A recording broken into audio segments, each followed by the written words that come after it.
नमस्कार विद्यार्थी मित्रांनो, बघा आपला आजचा हा दुसरा व्हिडिओ इंग्रजी मधला associating names of letters with its sound म्हणजे अक्षर आणि त्यांचे आवाज यांचं तुमचं ज्ञान किती आहे हे चेक केलं जातं ह्या प्रश्नांमध्ये. याच्यात आपण कालच्या व्हिडिओमध्ये बघितलं की इंग्रजीमध्ये अल्फाबेट्स म्हणजे आपण जे ए पासून झेड पर्यंत लिहितो हे एकूण किती अक्षर आहेत 26. त्याच्यामध्ये ओवेल्स म्हणजे स्वर किती आहेत 5. इंग्रजीतले स्वर 5 आहेत हे लक्षात ठेवा. 5 स्वर आहेत कोणते ए ई आय ओ यू हे 5 स्वर आहेत. त्यानंतर उरले बघा 5 गेले 26 मधले तर उरले किती 21. हे काय आहेत व्यंजन. व्यंजन इथे लिहिले बघा मी.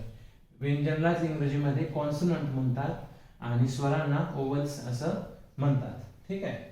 याच्यानंतर आता आपण बघूया की यांचं महत्व काय आहे स्वरांचं.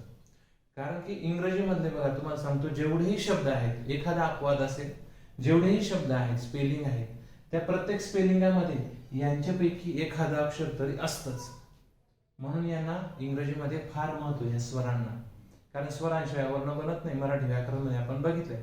ठीक आहे. ते नंतर बघू. आपण आपल्या विषयाकडे बघूया की ए ई आय ओ यू हे इंग्रजीमध्ये काय आहेत 5 स्वर आहेत आणि 21 उरलेले जे आहेत ते व्यंजन आहेत. ठीक आहे. आता या प्रत्येक व्यंजनाचा आणि स्वराचा आवाज वेगळा वेगळा आहे. हे बाकीचे जे व्यंजन आहेत ए आय ओ सोडून सगळ्यात पहिले आपण ए बघूया. जर आपण काय स्पेलिंग बघितलं बघा जा का पा बरोबर त्याच्यात ए चा आवाज कसा येतोय अ असा येतोय. जा आ येतोय बघा आचा आवाज येतोय बरोबर ना. जार कार फार. त्याच्यानंतर जर आपण दुसरं स्पेलिंग बघितलं कॅट कॅट कॅमल तर इथं ए चा आवाज कसा येतोय ऍ असा येतोय ऍ ऍ. पुढचं स्पेलिंग बघितलं कॉट बॉल मॉल तर या ठिकाणी ह्या ओ चा आवाज बॉल अ असा येतोय बघा अ म्हणजे आ येतो ऍ येतो अ येतो. आणि काही ठिकाणी बघा नेम गेम सेम असे जे स्पेलिंग आहेत याच्यामध्ये ए चा आवाज ए असा येतो ए ई. परीक्षेत तुम्हाला याच्यावर प्रश्न कसा विचारला जाईल असे 4 स्पेलिंग देतील. जार कार गेम आणि फार आणि सांगतील याच्यातला वेगळा गटातला बसणारा ओळखा. तेव्हा तुम्हाला ह्या ए चे साऊंड जर माहित असतील इथं ए चा आवाज आ असा येतोय पण इथं ए चा आवाज ए येतोय गेम तर लगेच हा तुम्ही लिहून टाकणार. म्हणजे असे प्रश्न परीक्षेमध्ये तुम्हाला विचारले जातील. म्हणून हे साऊंड माहित असणे गरजेचे आहे. ए चे साऊंड झाले. आता आपण बघूया ई. बघा ई. आता ई मध्ये बघा बेड बेड बेग असे शब्द राहिले. तर इथं कसा आवाज येतोय त्याचा ए ए असा आवाज येतोय बेग बरोबर. त्यानंतर काही ठिकाणी ही शी असे शब्द जे इथं कसा आवाज येतोय ई असा आवाज येतोय. ठीक आहे. हे तुम्हाला कळतंय. ह्या गोष्टी एकदम सोप्या आहेत. जसं आपण चाचणी घेऊ तेव्हा तुम्हाला त्या सोप्या सोप्या वाट जाते. ठीक आहे. आता ए ई नंतर आय. आयचा आवाज बघा पिन हिल किंवा हिट शब्द घ्या. इथं आयचा आवाज कसा येतोय ई असा येतोय. त्यानंतर दुसरा जर आपण शब्द बघितला आईस्क्रीम किंवा आईस. आईस हा शब्द घेतला. आईस म्हणजे काय बर्फ. त्यानंतर फाईन हा शब्द घेतला. माइन घेतला. तर या ठिकाणी याचा आवाज कसा येतोय आई असा येतोय आई आईस फाईन माइन. त्यानंतर किंग किंग शब्द आहे बघा किंग रिंग.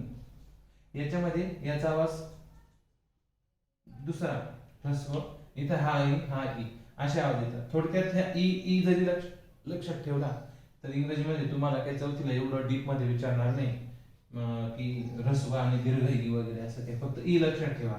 आयचे आवाज कोणते कोणते ई ई बरोबर पिन किंग.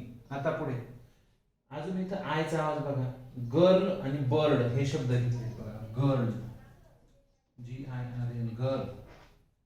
बर्ड, याच्यात या आयचा आवाज असा येतोय, गर्ल आणि बर्ड. ठीक आहे, पुढे जाऊया. आता ओ चा स्पेलिंगचा आपण हे बघूया. ओ या ठिकाणी इथं मी लिहिलेलं बघा, ओ. इथं तुम्हाला समजेल, इथं याला ऑनियन म्हणतात. काय अनियन हा खरा शब्द आहे, अनियन. मंकी, इथं ओ चा आवाज कसा होतोय, असा होतोय. परत या ठिकाणी आऊल, साऊंड, साऊंड, साऊंड, साऊ, आऊ म्हणजे आ आणि उ असा, आऊ असा आवाज होतोय. त्यानंतर ऑक्स, इथं ऑ चा आवाज होतोय बघा. हे ओ चे काय आवाज आहे. आता नंतर बघूया यू. यू चा आवाज जर तुम्ही सरळ बघितला, अम्ब्रेला घेऊ आपण बघा, अम्ब्रेला. अंपायर, तर इथं यू चा आवाज कसा येतोय, असा येतोय. समजतं, एकदम सोपं आहे. अलार्म वाजला होता, ठीक आहे. अजून ह्या यू चा आवाज आपण बघितला, इथं काय पुट, पुल असं जर घेतला तर या यू चा आवाज इथं कसा येतोय, उ असा येतोय. पुट, पुल, उ, उ. अजून युनिफॉर्म, युनिफॉर्म असा घेतला आपण, युनिक शब्द घेतला तर इथे यू चा आवाज कसा येतोय, यू असाच येतोय. त्याच्यात जे अक्षराला जे म्हणतो आपण तोच पण त्याचा आवाज येतोय. असे ए ई आय ओ यू चे वेगवेगळे आवाज आहेत, ते लक्षात ठेवा आणि याच्यावर आधारित काही प्रश्न आपण बघूया. ठीक आहे, तोपर्यंत मी हे क्लीन करून घेतो.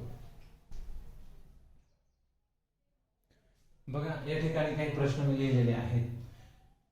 बॅट, बॅग, बॉल, सॅट याच्यामध्ये वेगळा उच्चार असणारा, सुरुवातीला वेगळा उच्चार असणारा शब्द कोणता? मग आपल्याला माहिती आहे बी चा ब ब ब येतोय, इथं बी बी बी, इथं एस येतोय, म्हणजे वेगळा उच्चार असणारा पर्याय क्रमांक 4.